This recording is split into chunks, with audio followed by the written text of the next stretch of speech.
It seems to me like Dub Nation is divided on whether or not Jonathan Kuminga should return back to the Golden State Warriors next season. So before we get into the latest reports, and these are big ones today, let me know in the comments section. Should Golden State re-sign Kuminga in free agency, yes or no, in the comments section below.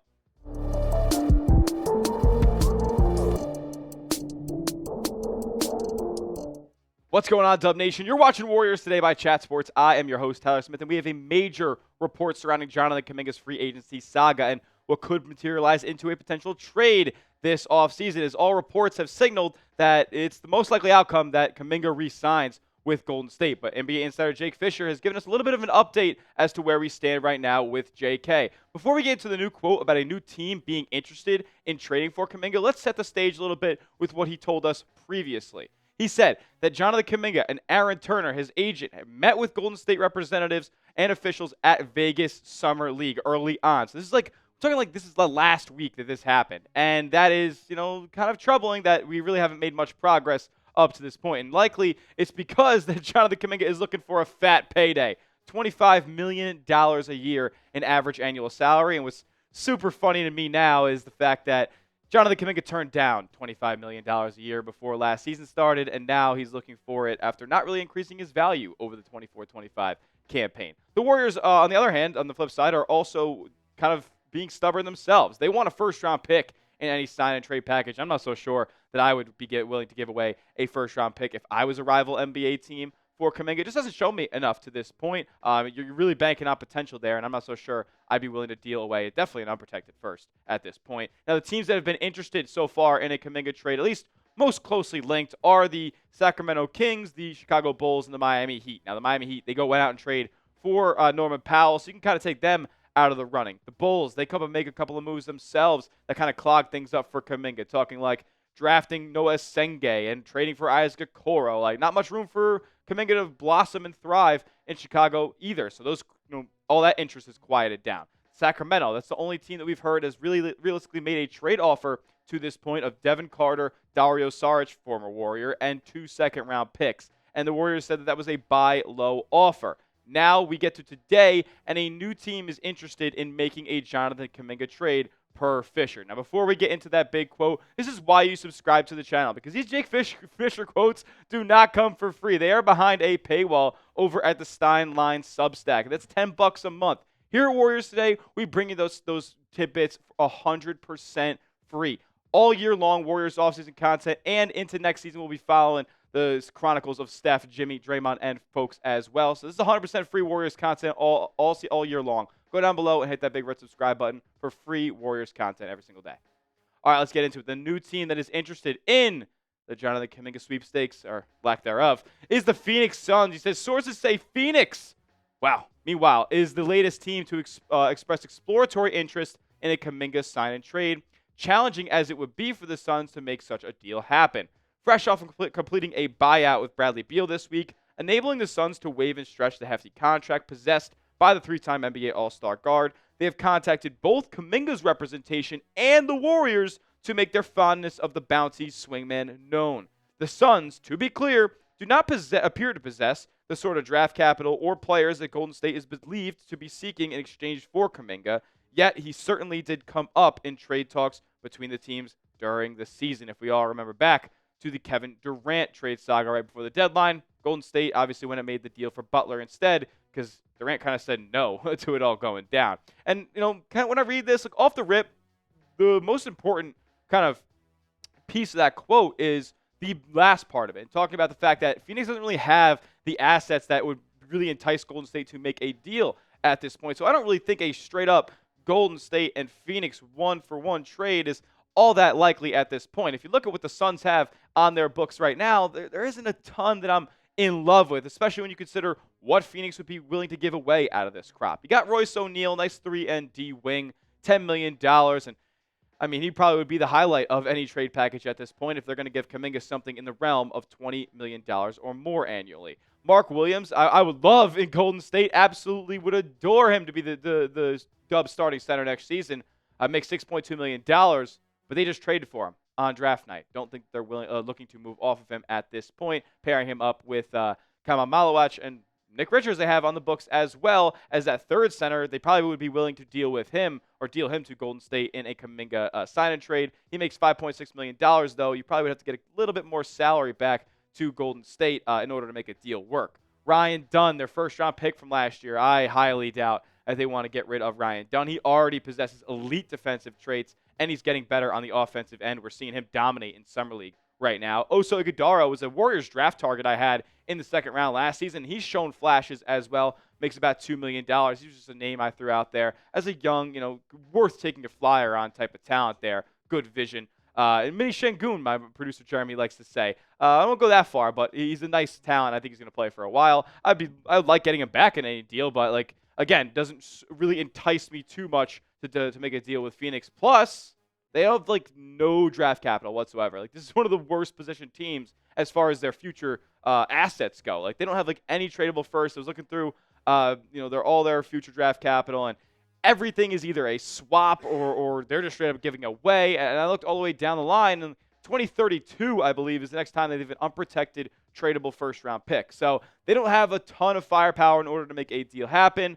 But I can't just say this is a total non-story because, one, Fischer reported it, and he's talking to people over at Summer League. And two, Polymarket actually has the Suns as the favorite to make a Jonathan Kuminga trade, and this happened yesterday. So there's clearly some conversations happening right now between all three of these sides, the Warriors, the Suns, and Kuminga's representatives. We'll see if a deal ends up happening, but again, this is the biggest domino that Golden State needs to fall in order to get their offseason kind of rolling here and make a couple of signings that they're at least on track or around the league believed to be making. And Al Horford, DeAnthony Melton, and maybe some other marginal vet minimum level contracts. Now, Zach Lowe had said this about the whole Kuminga saga that I wanted to bring up. He said, the post-Steph future looks incredibly bleak. The Kuminga transaction, whatever it is, to me is maybe the single most important franchise-building transaction that's coming in the next 2 to 3 to 4 months in the NBA. Now, to be fair, the forecast as far as moves that are going to be made, like seismic moves that are going to be made throughout the NBA over the next 3 to 4 months, isn't really that crazy. We're not seeing major trade rumors. Giannis stuff is really quieted down. The KD move is already made, and it doesn't seem like there's many more blockbusters on tap left this summer. The Celtics have made a bunch of their deals as well. So, I don't really think that he's really got much competition here, but I understand, as far as what we're looking at in the future of Golden State, Kuminga does hold a little bit of weight here. Whether or not they re-sign him or trade him away, I really don't feel like Golden State, though, is going to get a promising return. Either, no matter what the scenario is, if they get a sign and trade done, I don't really think that the return on that is going to be too great. Not only because they can take back only 50% of what Kuminga makes in the first year next season. Also, though, I don't really think Kuminga is that good or that highly valued across the league right now because teams know that he doesn't want to be in Golden State anymore. And then, on the flip side, if you re-sign him, I don't think it's a promising return either, kind of ironically, because he clearly didn't fit, and who knows if he'll increase his trade value enough to where Golden State gets good value back down the line near the trade deadline next season. It just doesn't make all that much sense to me either way for Golden State here, but they got to make one of these moves, and they got to make one of these moves soon, or some of their free agents are going to fly off the market. More from Lowe here. He said, and I just don't see a world in which that transaction sets the Warriors up for a happier post-Steph future. So he's kind of agreeing with me here because I don't think that's going to be, we re-signed Kuminga and he's a breakout star for us, and we've iterated on the channel that nobody really in the Warriors clubhouse thinks that that's going to be the case. And he said, I think it's going to be a sign and trade in which the return is slightly underwhelming. So Zach Lowe kind of echoing all the sentiments that I've made so far and the ones that I've been making week in and week out that we've been chronicling this Jonathan Kuminga saga. It is not a good situation for Golden State to be in. You can thank Joe Lacob for that. He overvalued him at the end of the day. I'm not going to speak anything more on it. You guys have heard me say my piece on Jonathan Kuminga in the past, but I'll leave you with this. With each passing day, it makes it more and more likely that a re-signing for Kuminga back to Golden State is more likely. Now, I'm sure a lot of you guys in the comment section are ecstatic about that, but me, on the other hand, I'm just not, and we can agree to disagree. Now, when the timeline of this is still very, very much up in the air. This is coming in from Brett Siegel just a few hours ago. He said, based on word at Summer League, it seems like Jonathan Kuminga's situation will continue to drag on, possibly into August. All right, awesome. The two sides have remained far apart in negotiations, including this week at Summer League. That's why we haven't heard a peep since they met last week. And then he said rival teams believe Kuminga does not want to return. Shocker. Shocker. I mean, what is signal to you that Kuminga is dying to come back to Golden State where he's getting DNP'd? And like, of course he doesn't want to come back.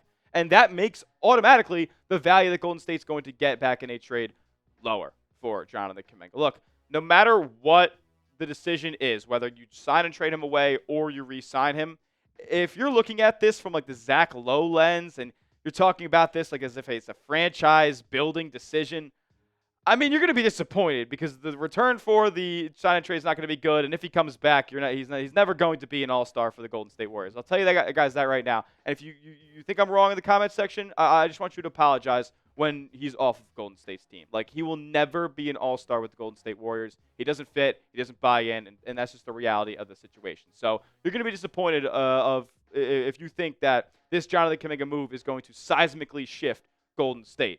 No, what it needs to do is make them better on the margins and help them have a more cohesive unit for next season, centered around Jimmy, Steph, Draymond, and get a couple of the other young talents around this roster to progress in their careers. What happens with Jonathan Kuminga now?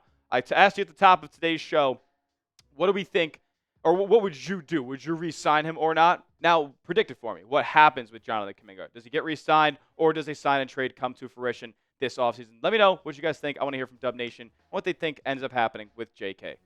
All right, before we get moving on the last little part of today's show, I had to tell you guys about this awesome deal with our friends over at Fanatics. The Warriors playoff shirt. It was like $38, and now it's like over half off. Like, you guys got to get this. It's a commemorative 2025 playoff run shirt. I think Golden State had a really solid season this year. I know they didn't win the finals, but all things considered, after the Butler trade, they were freaking awesome. I would want this shirt to commemorate this season. And the link is in the comments section and description of today's video as well. Go to the second paragraph in the description box of this video. You can find that clickable link. Click on it. It'll send you over to Fanatics. You guys can get this discounted Warriors playoff shirt today.